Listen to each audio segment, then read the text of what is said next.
They them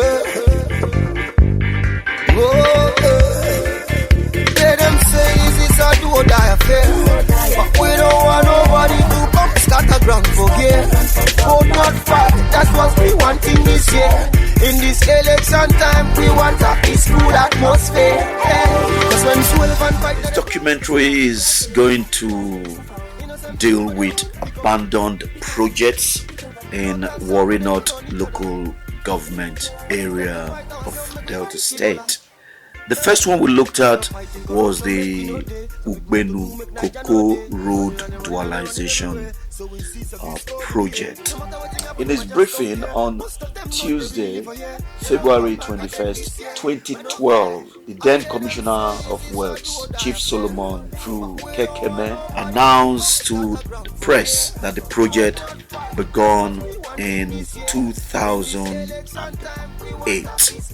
The Ugbenu-Koko road project is a 33 kilometers road linking the Benin Expressway to the Calabar-Lagos Express at Agege. Road project was awarded to Levant Construction Limited, and the consultants for the projects were D-Law Associates. Now, at conception of the project, the intention was that when completed, it would enhance free movement of goods and services to and from cocoa port and the proposed cocoa export processing zone.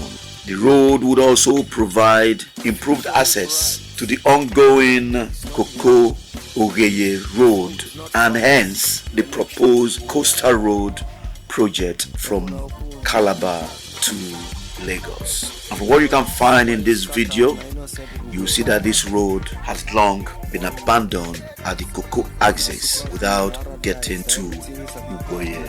What we have to understand is this: the Koko dualization project, as at the end of 2011, the Delta State government had spent over 3 billion naira on the project. In 2012, 2 billion naira was allocated to the project. In 2014, another 3 billion naira was allocated to the project.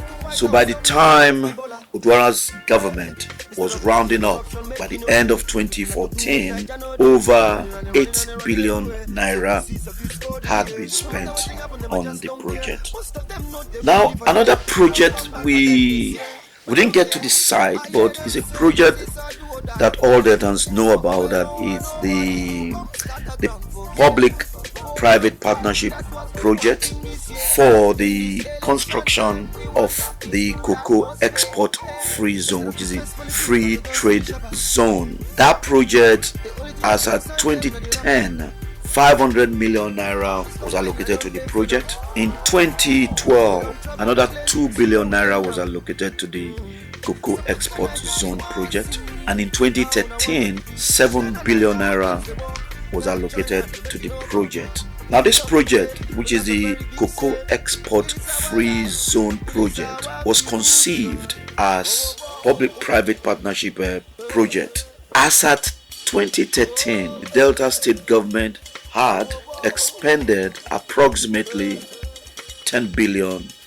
on the project without the project starting, and the state government, having abandoned cocoa export free zone project, initiated another free trade zone project, which is the Agege free trade zone project, in which the government now allocated 1 billion naira. So when we look at free trade zone projects in Delta State, the government has expended approximately 11 billion without a free trade zone being operational in any part of the state. What this shows is the government of, or the successive governments of the PDP in Delta State do not have project management expertise. If they did, the numerous abandoned projects in Delta State would have been completed. Another road project we looked at, although not abandoned, it is in very, very bad, dilapidated state. That is the AJAGBODUDU road off Ugbenu-Koko expressway linking Ogara in Etup West. The contract for this road was first awarded during the James Onanefe Ibori's administration, but was abandoned by the contractor and was re-awarded by Governor Eweta Odwara. From what you can see in the video, the construction work was carried out poorly, hence you can see that most part of the road has given way. You can see the gullies on the road. So now we as Deltans, we can see without any shadow of doubt, successive PDP governments in Delta State have managed our resources poorly by frequently and constantly starting projects which they do not have the intention of completing. Now in Warri North local government alone, we've mentioned about 4 different abandoned projects, which we believe, when completed, would open up Delta State to external investors, especially the free port trade zone and the link roads to allow for easy evacuation of goods from the hinterland. All these abandoned projects will be given priority by the government of Senator Ovie-Omo Agege when he stepped into the saddle of governance in Delta State. We looked at another road in Warri North, and that was the Koko-Ugbenu-Ekbelemeji road linking Belemeji village to the Ugbenu-Koko expressway. This project was awarded in September 2008 at a cost of 397 million naira to Python Engineering Limited. When this road was awarded, it was conceived as one of the roads to open up rural communities and provide quick access to their produce. But unfortunately, the 3.4 kilometer road from the Koko axis to Egbelemeji was abandoned sometimes in 2012 after constructing just about 1 kilometer, which went past the houses of some top politicians in the state. And from the video you can see from where the road ends, you can see the bridge and you can see the very rough road in front of you. The road cannot easily be linked to Egbelemeji village. One thing we must understand is governance is not about serving the interest of the rich alone, but also the downtrodden in society. But that doesn't appear to be the case in Delta State, because projects which would easily be effective in dealing with the needs of the rural communities tend to be abandoned at will. Some of us believe that there should be an inquiry into why projects, when awarded and large sums of money expended of them, turn out to be abandoned. This will not be the case when the government of Senator Ovie-Omo Agege as governor and Friday Osanebi as his deputy.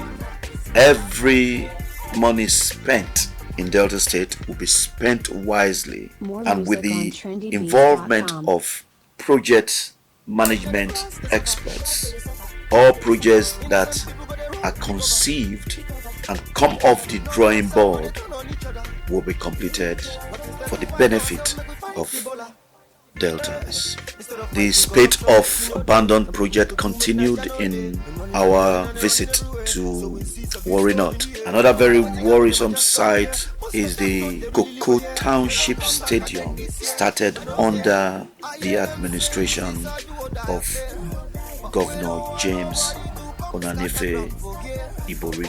This project and some other township stadium projects across the state have been abandoned under the abysmal rule of PDP, which has held sway in Delta State for almost 24 years. Now, when you look at the video of the stadium, and you see even in the right section of this particular video, you see the yellow seats there. A government that spends the money she holds in trust for the citizens mismanages those funds by erecting such gigantic projects, which they later decide to abandon for reasons best known to them. It's not acceptable, and the people of Delta State cannot sit by and watch the same government that has perpetrated these evil of abandonment of projects on the state wanting to get back to power. We implore Deltans to vote for His Excellency Senator Agege come 2023, so that we can change the developmental narrative in Delta State. Another abandoned road we looked at is off Ugbenu-Koko Road. It is a project for the rehabilitation of the failed sections of the link road from Ogara to Koko-Ugbenu Highway, which was awarded to Bluebird Integrated Enterprises by the Okowa administration. But the road currently is abandoned, and like you can see in the video, the big truck in front of us is finding it difficult to navigate its way around the muddy sections of the road. So what we have looked at in the Warri North LGA is very worrisome. The abandoned link road, the abandoned Koko Township Stadium, the abandoned 3.4 kilometers Koko-Ugbenu-Ege-BELEMEJI road, the abandoned Ugbenu road, and also the link road to the Calabar Lagos coastal road. Any serious government would not spend or waste the resources of a state in this manner, and it is something that Deltans will reject from any government. Our collective wealth, our common wealth, cannot be wasted by a few because of lack of foresight. That is why we call on Deltans, come March 2023, to vote massively for Senator Agege as governor and Right Honorable Friday Osanebi as his deputy, for them to implement the edge to band agenda, which will see Delta State move from its present state to a state of envy and a beacon to other states in Nigeria. Our manifesto is therefore a product of profound thought based on my practical experiences both in the executive and legislative arms of government. Ladies and gentlemen, we've come up with a 60-page manifesto anchored on the edge to build a new Delta band. Edge covers critical areas of governance that will drive our agenda when elected governor in 2023. The manifesto is our vision and mission. It captures our edge agenda, which breaks down as E for employment and empowerment, D for development, economic, infrastructural and industrial, G for good governance, and E for enduring peace and security. The EDGE agenda sums up our people's hopes and aspirations for economic stability, sustainable employment, security, access to modern public infrastructure, solid institutions, and clean environment. It is strategically organized to make us a model state and a leading center of excellence.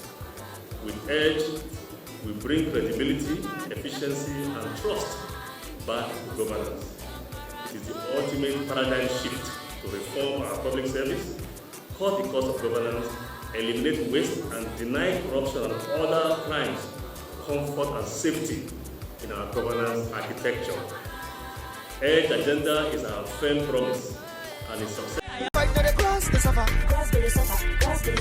Innocent people go they run, pick over. North and south go they turn on each other. But instead to fight ourselves, make we fight Ebola. Instead of fighting corruption, making no day. Some people not to do make Niger no day. Them running everywhere. So we see some few scored in the air. No matter what thing happen, them I just don't care. Most of them know they really live for here.